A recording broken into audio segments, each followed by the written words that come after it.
রসুল সাল্লাল্লাহু আলাইহি সাল্লাম মুচকি হাসলেন এবং বললেন, বলে দিলে আর গোপন থাকে কিভাবে? একমাত্র আবু বক্করই পারে এমন প্রশ্ন করতে। রসুল সাল্লাল্লাহু আলাইহি সাল্লাম বলতে লাগলেন, আয়েশা, আল্লাহ আমাকে মিরাজের রাতে বলেছেন, হে মুহাম্মদ, তোমার উম্মতের মধ্যে যদি কেউ কারোর ভাঙা মন জোড়া লাগিয়ে দেয় তাহলে আমি তাকে সরাসরি জান্নাতে দেবো। সুবহানাল্লাহ।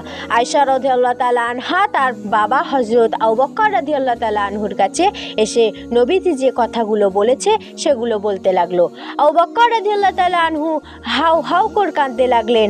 আয়েশা রাদিয়াল্লাহু তাআলা আনহা বললেন, আপনি তো কত ভাঙা মন জোড়া লাগিয়ে দিয়েছেন, আপনি তো জান্নাতি, আপনি কেন কাঁদছেন? তিনি বললেন, তুমি একবার ভাবো, এটা যেমন সত্য তেমন কারোর মন ভাঙলে আল্লাহ তো সরাসরি জাহান্নামে দিতে পারে, তাহলে আমার অজান্তে কত মানুষের যে মন ভেঙেছি তার নেই ঠিক। আল্লাহ সুবহানাহু ওয়া তাআলা বলেছেন, মানুষের